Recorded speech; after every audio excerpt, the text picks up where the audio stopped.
예수님은 예수님이 떠나는 것 때문에 근심하는 제자들을 바라보면서 그들을 위로했죠. 그러면서 두 가지 말씀을 했어요. 내 아버지 집에 거할 곳이 많다. 또 너희를 위하여 거처를 예비하러 간다. 이 내 아버지 집에 거할 곳이 많다. 이 내 아버지 집. 여러분, 이 성경을 읽을 때마다 내 아버지 집이 뭘 말하는 것일까? 제자들을 위해서 거처를 예비한다 그랬는데 예수님이 예비하는 그 거처가 도대체 어디를 말하는 것인가? 이런 것들이 상당히 궁금하기도 하고 애매모호하기도 했을 겁니다. 저도 제 아내도 이 부분을 읽을 때마다 항상 도대체 이거 어떻게 이해해야 될까? 무슨 말씀일까? 이게 속 시원하게 이렇게 다가오지가 않았습니다. 이것저것 뒤져봤는데도 속 시원하게 설명을 해주는 데가 없었습니다. 몇 주간을 두고 묵상을 하면서 고민을 하고 그래서도 풀리지가 않았습니다.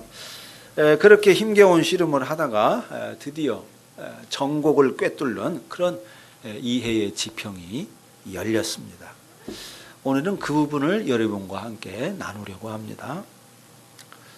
사람들은 그리스도인들을 말하는 거죠. 그리스도인들을 비롯해서 대부분의 사람들은 그 하나님 아버지의 집 하면 그저 하늘 끝 어디엔가 있는 어떤 공간, 정확하게 그 공간이 어떤 곳인지는 모르지만은 어쨌든 이 세상과는 다른 어떤 공간이라고 생각을 합니다. 내 아버지 집에 거할 곳이 많다. 너희를 위하여 거처를 예비하러 간다. 거처를 예비하면 다시 와서 너희를 내게로 영접해서 나 있는 곳에 너희도 있게 하겠다. 이렇게 집이라는 말, 거할 곳이라는 말을 하니까 그 말에 붙잡혀가지고 자꾸만 하늘에 있는 어떤 공간이라고 생각을 하는 겁니다. 하나님이 거주하시는 공간, 어떤 장소, 이렇게 생각을 합니다.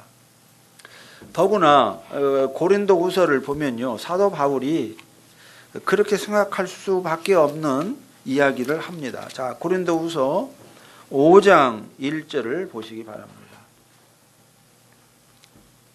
자, 고린도 후서 5장 1절.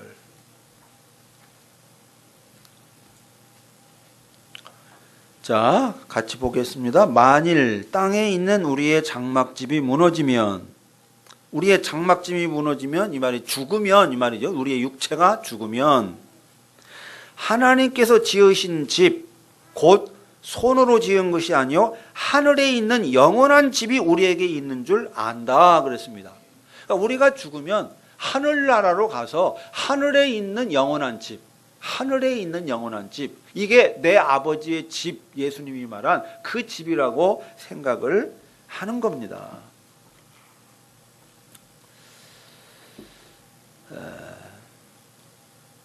심지어 하나님이 거주하시는 하늘의 대저택, 맨션, 천국 맨션이라고 생각을 하지요. 그래서 그리스도인이 죽으면은 천국 맨션으로 올라가서 거기서 살게 된다. 이렇게 믿는 겁니다.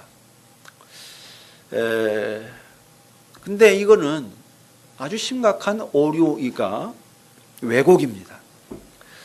여기서 내 아버지의 집, 이거는 아버지의 집은 하나님의 나라를 대체하는 말입니다.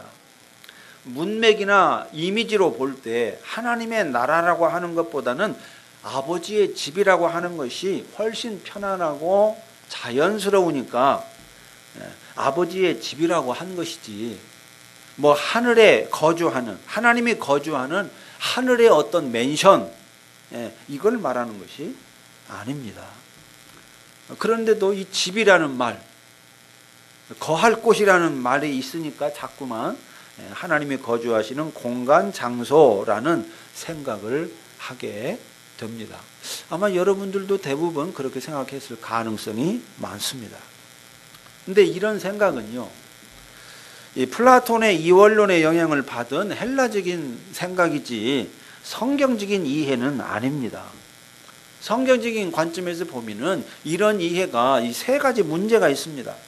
첫째로 아버지의 집 하나님의 나라가 이 세상이 아닌 저 하늘 어떤 곳에 있는 특별한 장소로 축소되거나 왜곡되는 그런 문제가 있습니다.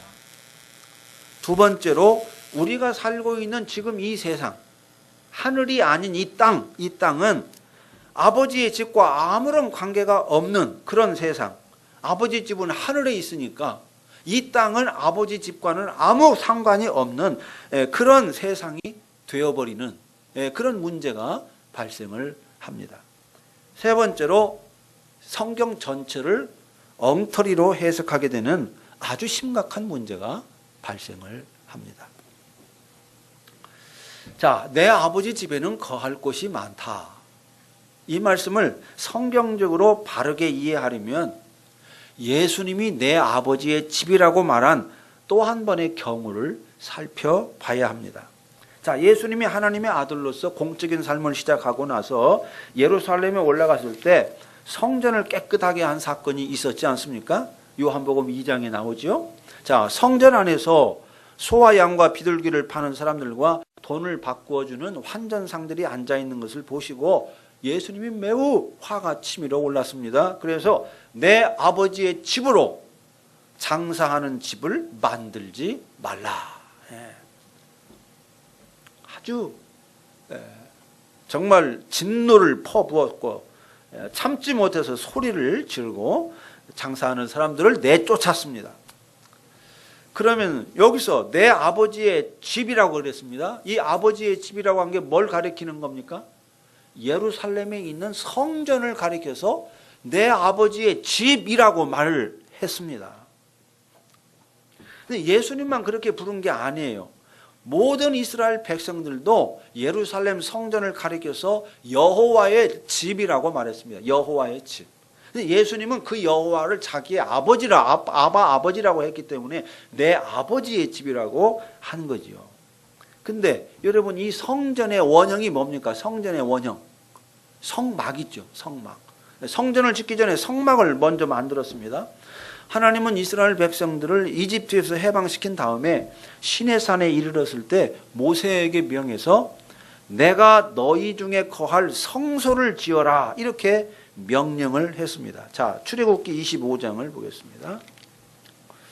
출애굽기 25장. 자, 25장 8절과 9절을 보겠습니다. 8절과 9절.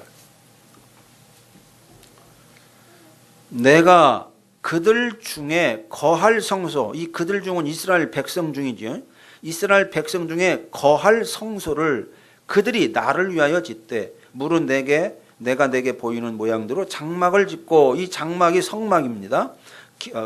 기구들도 그 모양을 따라 지을지니라. 그리고 조금 지나서 22절을 보겠습니다. 22절. 거기서 내가 너와 만나고 속죄소 위 그 증거궤 위에 있는 두 그룹 사이에서 내가 이스라엘 자손을 위하여 내게 명령할 모든 일을 내게 이르리라. 내가 거기서 너희와 만나겠다는 겁니다. 만나겠다. 그러니까 하나님이 거할 성소를 지어라 그래서 하나님이 거할 집이라는 거예요. 집. 하나님이 거할 집을 지어라. 거기서 내가 너희와 만나겠다. 이 말씀을 듣고 온 이스라엘 백성들이 힘을 모아서 성막을 지었습니다. 성막을 다 짓고 나니까 정말 여호와의 영광이 성막 가운데 충만하게 임했습니다.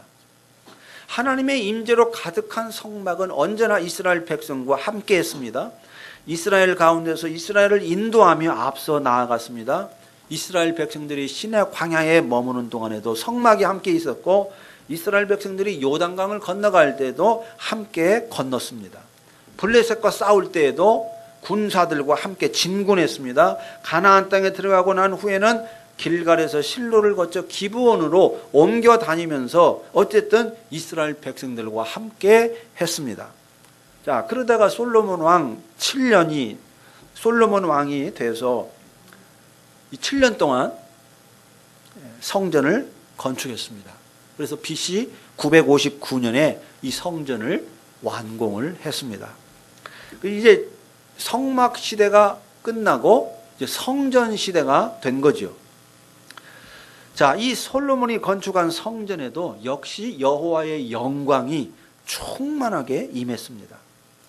그런데 이 성전은 3번이나 파괴되는 엄청난 순환을 겪었습니다.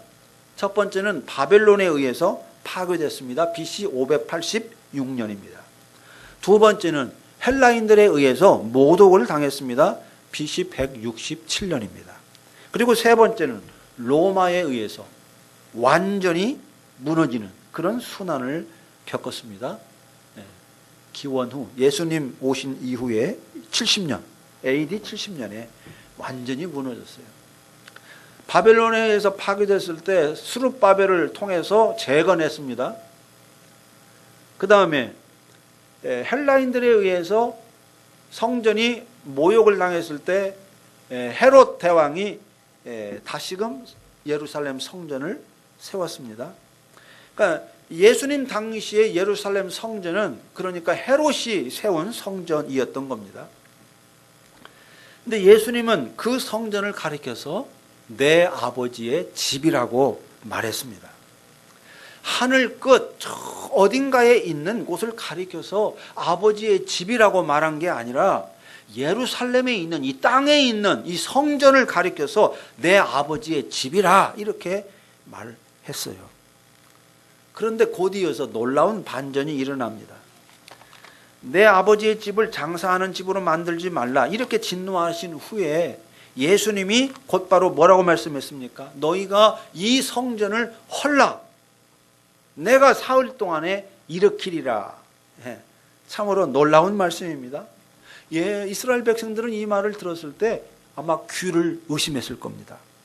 성전을 허문다 하는 것은 하나님의 신성을 모독하는 그런 최악의 행동인데 이방인들이 하나님을 모독할 때나 하는 아주 극악무도한 행동인데 그 짓을 지금 이스라엘 백성들대로 하라는 겁니다. 성전을 허물라는 거예요. 그러니 여러분 이게 말이 됩니까? 아마 자기들 귀를 의심했을 겁니다. 더욱이 앞에서는 내 아버지의 집을 장사하는 집으로 만들지 말라 이렇게 소리쳐놓고 곧바로 뒤에 가서 이 집을 허물어라 이렇게 아주 손바닥 뒤집어 버리듯이 그렇게 정반대되는 말을 하니까 너무너무 황당했을 겁니다. 또 36년 동안 지은 성전을 사흘 동안에 일으키겠다 이렇게 말하니까 속으로 기가 찼을 겁니다. 그래서 예수님께 아니 36년 동안이나 지은 거를 어떻게 3일 동안에 당신이 일으킨단 말이요 이렇게 물었지 않아요?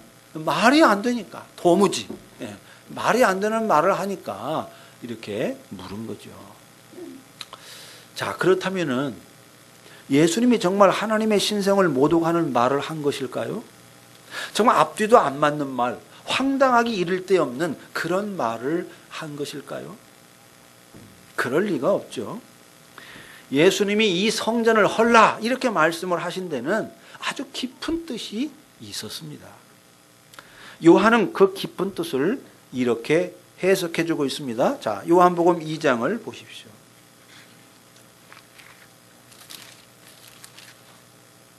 요한복음 2장 21절. 그러나 예수는 성전된 자기 육체를 가리켜 말씀하신 것이라.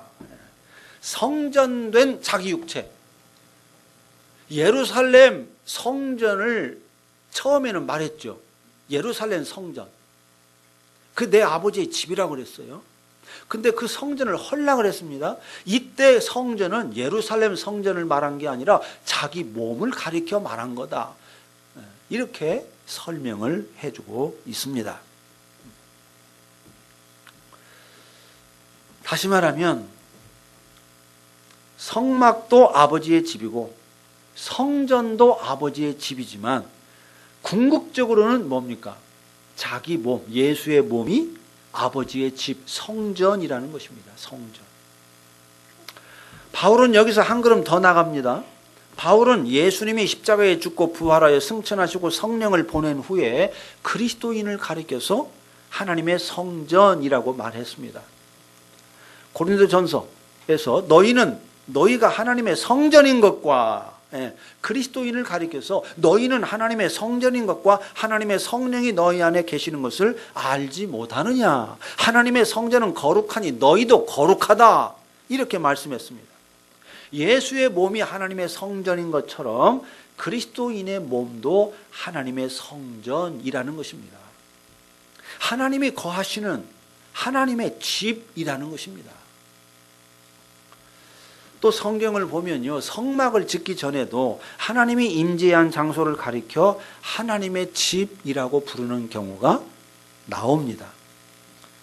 야곱의 이야기죠. 야곱이 외가인 밧단 아람으로 갈 때 돌을 베개로 삼고 잠을 자다가 꿈에 하나님의 사자들이 하늘 꼭대기에서 땅으로 이어진 그 사다리를 타고 오르락 내리락을 하고, 그러는 가운데 여호와께서 그 사닥다리 저 위에 서서 내가 너와 함께 있겠다. 내가 내게 허락한 것을 다 이루기까지 너를 떠나지 않겠다. 이 말씀을 하시는 걸 들었습니다. 그 말씀을 듣고 야곱이 잠에서 깼습니다. 야곱은 깨어난 후에 배교로 삼았던 돌을 가져다가 기둥으로 삼고 그 위에 기름을 붓고 그곳 이름을 베델이라고 지었습니다. 이 베델이 뭡니까? 하나님의 집이라는 뜻입니다. 하나님의 집. 자기가 꿈에 하나님을 만났던 그 장소를 가리켜서 하나님의 집이라고 말했습니다. 이곳은 하나님의 집이요 하늘의 문이라고 고백을 했습니다. 자, 이처럼 말이죠. 성경은 하나님의 집을 하늘 저 끝 어딘가에 있는 하나님의 거주지라는 뜻으로 말하지를 않았습니다. 그저 하나님이 임재하는 곳이면 어디든지, 그곳이 어떤 장소든지, 그게 성막이든지 성전이든지 예수님의 몸이든지 그리스도인의 몸이든지 구별하지 않고 다 하나님의 집이라고 했습니다. 근데 이 모든 하나님의 집 중에서도 가장 중요한 것은 예수의 몸이 중요합니다. 예수의 몸.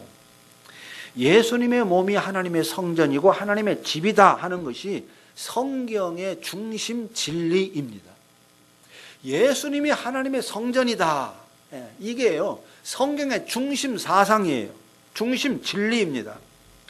예수님이 거듭거듭 내가 아버지 안에 있고 아버지는 내 안에 있다. 이 말씀을 하신 것도 내가 아버지의 집이라는 거예요. 내 안에 아버지가 계시니까 나는 아버지의 집이다. 이 사실이 너무너무 중요한 진리이기 때문에 이거를 말씀하신 겁니다. 옳습니다. 예수님은 아버지의 집입니다.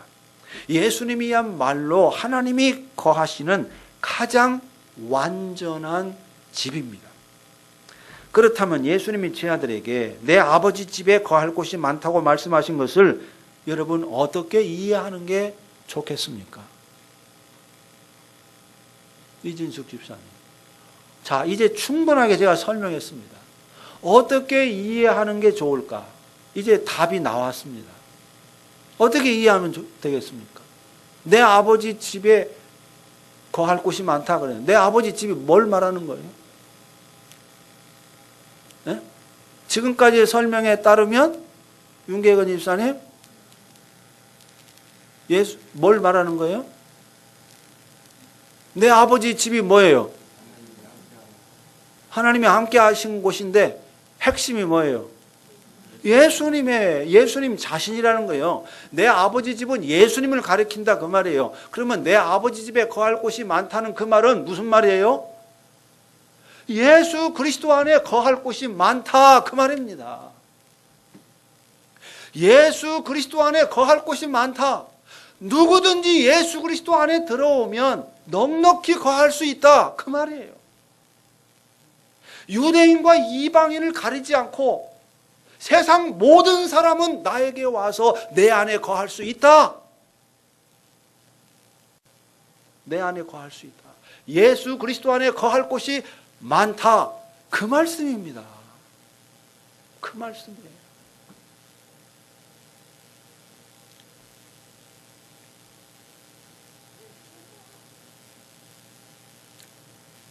그러니까 바울이 고린도후서 5장 1절에서 땅에 있는 우리의 장막집이 무너지면 하나님께서 지으신 집 곧 손으로 지은 것이 아니요 하늘에 있는 영원한 집이 우리에게 있는 줄 아느니라 이렇게 말한 것도 문자적으로 말이죠.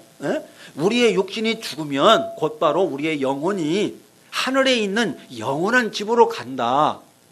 이런 뜻으로 이해하면 안 되는 겁니다. 어떻게 이해해야 됩니까? 하늘에 있는 영원한 집이 승천하신 예수님에게로 간다 그 말이에요.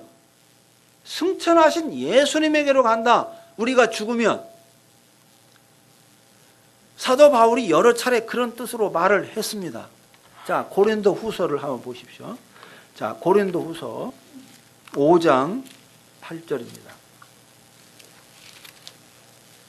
고린도 후서 5장 8절. 우리가 담대하여 원하는 바는 차라리 몸을 떠나 주와 함께 있는 그것이라. 몸을 떠나, 몸이 죽으면 몸을 떠나서 몸이 죽고 그리스도와 주와 함께 있다. 그러니까 죽으면 그리스도와 함께 있게 된다 그 말이에요. 그거를 믿는 거예요. 그러니까 차라리 내가 죽어서 주님과 함께 있는 게 더 좋겠다. 네, 그 말을 또 빌립보서에서도 또 합니다. 자, 빌립보서를 보세요. 빌립보서 1장 21절부터 봅니다. 21절. 빌립보서 1장 21절. 이는 내게 사는 것이 그리스도니 죽는 것도 유익함이라. 그러나 만일 육신으로 사는 이것이 내 일의 열매일진데 무엇을 택해야 하는지 나는 알지 못하노라. 내가 그 둘 사이에 끼었으니 차라리 세상을 떠나서 그리스도와 함께 있는 것이 훨씬 더 좋은 일이라. 죽으면 그리스도와 함께 있게 된다. 함께 있게 된다. 하는 말을 한 겁니다. 그러니까 바울은 육신의 죽음을 그리스도께 가는 것으로 이해한 거죠. 그리고 그리스도께 가는 것을 하늘에 있는 영원한 집으로 가는 것이라고 표현을 했습니다. 자, 이제 내 아버지 집에 거할 곳이 많다는 말씀을 어떻게 이해해야 하는가를 지금까지 살펴봤습니다. 자, 이제 두 번째로 너희를 위해서 거처를 예비하러 간다 그랬어요. 거처. 자, 이 말씀을 어떻게 이해해야 할 것인가? 사람들은 대체로 하늘 끝 어딘가에 제자들이 살 천국 맨션을 지으러 간다. 이렇게 생각을 하지요. 그게 앞에 부분과 이제 자연스러운 생각이니까요. 근데 이것 또한 완전한 오해요. 왜곡입니다.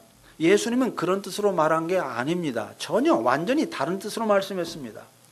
예수님이 말씀하신 뜻을 제대로 이해하려면 무엇보다도 이 말씀을 하는 맥락을 살펴야 됩니다. 자, 지금 어떤 맥락에서 예수님이 말하는 겁니까? 지금 자신의 죽음을 이야기하고 있는 중입니다. 제사장들과 서기관들이 고난을 받고 죽임을 당하게 될 것이라는 이야기, 이 땅을 떠나 아버지께로 간다는 이야기를 하고 있는 중에 지금 이 말씀을 하신 거예요. 그렇기 때문에 제자들의 거처를 예비하러 간다는 그 말씀을 예수님의 죽음과 상관없이 이해하면 안 됩니다. 이 말씀을 제대로 이해하려면 예수님의 죽음이라는 맥락에서 생각해야 되고요. 또 앞에서 말한 예수님의 몸이 아버지의 집이라는 이 사실을 고려해야만 합니다. 자, 방금 말씀드린 것처럼 이 말씀의 맥락은 죽음과 연결되어 있습니다. 예수님은 지금 죽으러 갑니다. 십자가의 제물로 죽기 위해 나가는 겁니다. 그런데 예수님은 죽으러 간다고 말씀하지 않았습니다. 제자들의 거처를 예비하러 간다 이렇게 말씀했습니다. 이것은 예수님의 죽음과 제자들의 거처를 예비하는 일이 상호 연관되어 있다는 것을 암시하고 있는 거죠. 우리가 생각하기에는 예수님의 죽음과 제자들이 거처할 곳을 마련하는 일이, 예비하는 일이 아무런 관계가 없는 것처럼 생각이 되는데 예수님은 연관이 있다고 말씀을 하시는 겁니다. 과연 어떻게 연관되어 있을까요? 자, 성경이 말하는 바를 따라가 봅시다. 성경은 예수님의 죽음이 제자들의 죄값을 지고 희생 제물이 되어 죽는 그런 죽음이라고 말합니다. 대속의 죽음인 것이죠. 제자들을 깨끗게 하는 죽음이라고 말합니다. 예수님이 유월절 만찬장에서 제자들의 발을 씻어준 것도 예수님의 죽음이 제자들을 깨끗게 하기 위한 그런 일이다, 그런 죽음이다 하는 것을 표상하는 하나의 상징적인 행동으로서 제자들의 발을 씻겨준 겁니다.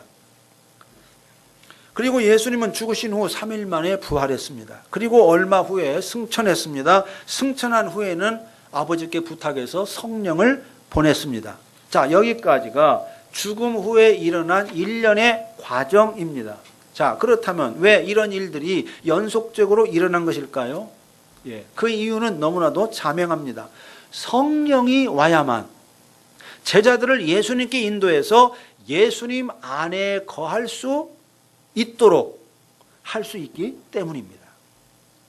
제자들을 예수님께로 인도하여 예수님 안에 거하게 하려면 성령이 와야 되고, 성령이 오기 위해서는 예수님의 아버지께로 가야 되고, 예수님께로 아버지께로 가기 위해서는 먼저 가기 전에 대속의 제물이 되어 제자들을 깨끗게 해야 하는 겁니다. 그렇기 때문에 지금 예수님은 십자가에 죽으러 가는 거예요.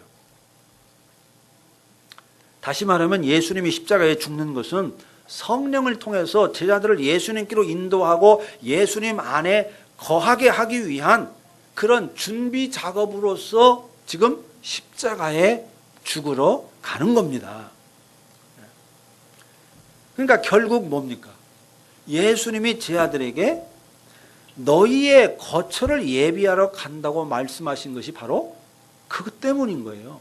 내가 죽어야, 그래서 승천해야 성령이 와서 너희를 내게로 이끌어 내 안에 거하게 하기 때문에. 그래서 내가 너희의 거처가 될 수 있기 때문에 그래야만.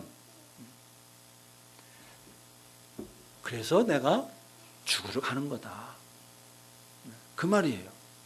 그러니까 내가 죽는, 예수님이 죽는 그 일은 사실은 뭐예요? 제자들의 거처를 준비하는 일이었다는 거예요. 자, 또 하나 살펴야 될 것은 예수님의 몸이 하나님의 성전이라는 사실입니다.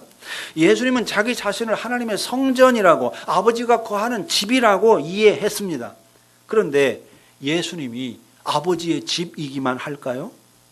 제자들이 거할 수 있는 집일 수는 없을까요? 예수님은요, 하나님 아버지가 거하는 집이면서 동시에 제자들이, 예수의 백성이, 하나님의 백성들이 거할 집이기도 해야 되는 아주 독특한 존재이십니다. 바로 이것이 예수님의 독특한 특성이고 역할입니다. 20절 말씀을 보십시오. 자, 요한복음 14장 20절.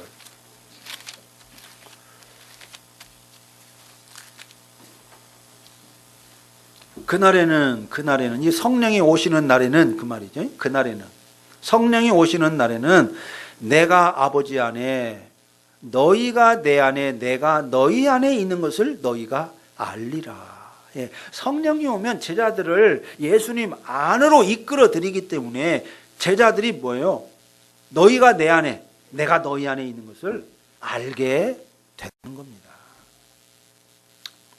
성령이 오시면 예수님이 제자들의 거처가 되고 제자들이 예수님의 거처가 되는 그런 놀라운 연합이 이루어진다는 거예요. 예수님과 제자들 사이의 연합.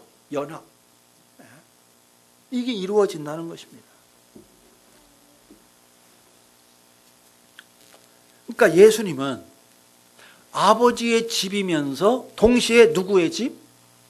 제자들의 집이기도 하는 그런 분인 거죠. 근데 예수님은 지금까지 아버지의 집으로만 존재하고 활동했습니다. 이제 남은 과제는 제자들의 집이 되는 것입니다.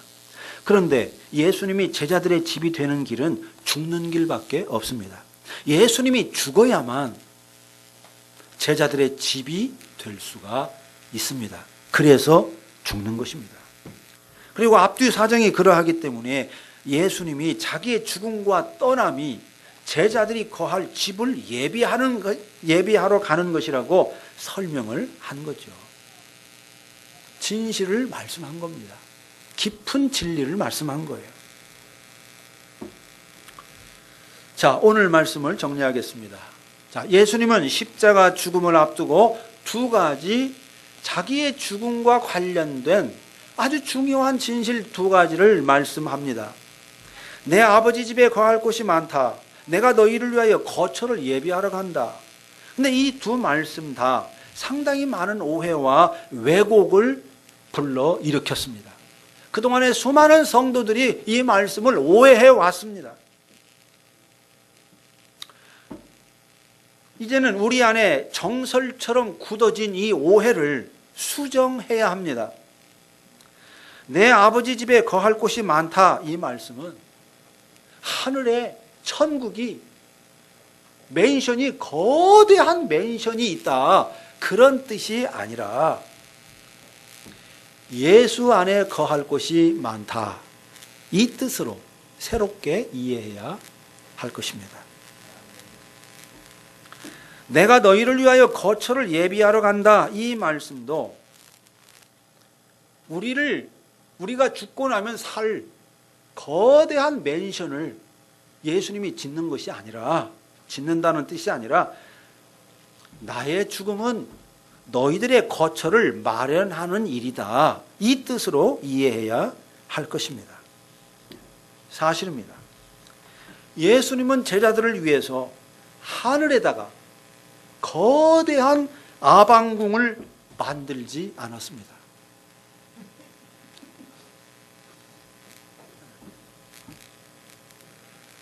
최순실과 박근혜는 평창에다가 청와대 나오면은 살 아방궁을 지었다 그랬어요. 아방궁. 여러분, 예수님은 우리를 위해서 아방궁을 짓지는 않았어요. 예수님 자신이 아방궁이에요. 최고의 집입니다. 예수님 자신이. 예수님 자신이 집이 되기 위해서, 우리의 집이 되기 위해서 죽으신 것이다. 여러분, 이렇게 설명을 하니까 이해가 좀 되시지 않습니까? 네.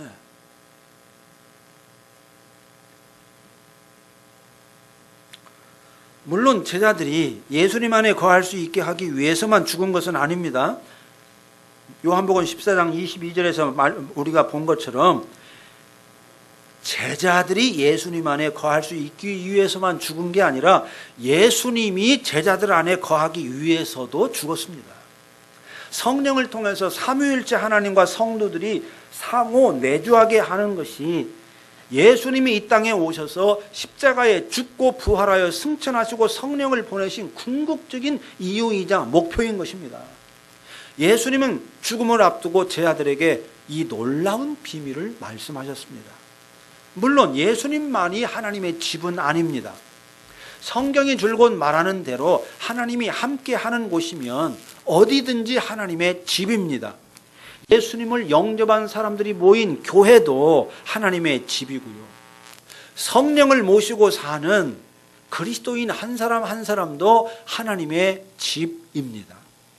저도 하나님의 집이고 여러분도 진정한 그리스도인이라면, 정말 하나님을 인격적으로 영접하고 예수님을 만났다면 여러분도 하나님의 집입니다.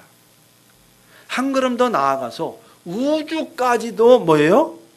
하나님의 집이라고 보는 것이 옳습니다. 다윗은 이렇게 노래했습니다. 내가 주의 영을 떠나 어디로 가며 주의 앞에서 어디로 피하리이까? 내가 하늘에 올라갈지라도 거기 계시며 수월에 내 자리를 펼지라도 거기 계시나이다. 내가 새벽 날개를 치며 바다 끝에 가서 거주할지라도 거기서도 주의 손이 나를 인도하시며 주의 오른손이 나를 붙드시리이다. 아멘. 예, 정말입니다. 하나님은 아니 계신 곳이 없다 그 말입니다. 하나님의 손은 온 우주에 미친다 그 말입니다. 그런 면에서 온 세상 또한 하나님의 집임에 틀림이 없습니다.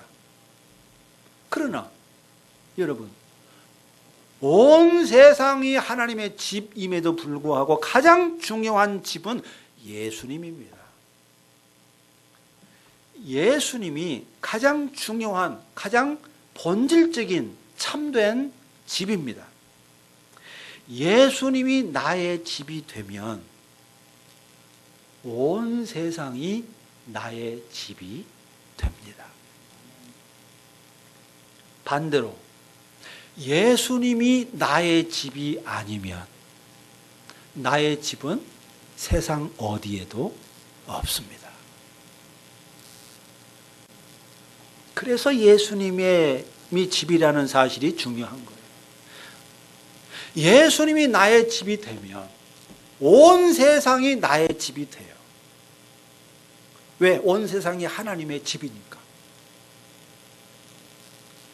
예수가 나의 집이 아니면 세상 어디에도 나의 집은 없습니다.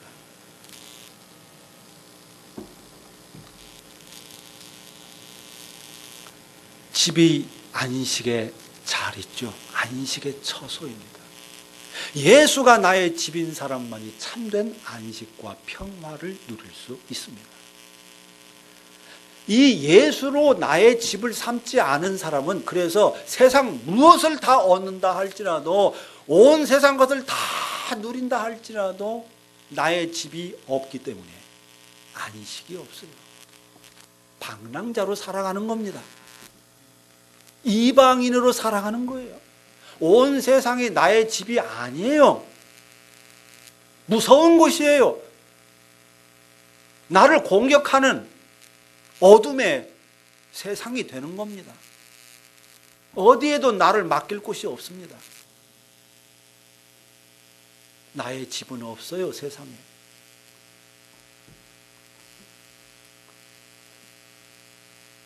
예수님이 가장 중요한 집이고 예수님이 진정한 집입니다. 그 집은 부유합니다. 참된 안식과 평화가 있습니다. 생명이 넘칩니다. 그 안에는 거할 곳이 많습니다. 죽으면 가는 곳이 아닙니다. 지금 이 순간에 그 집에서 살아가는 겁니다.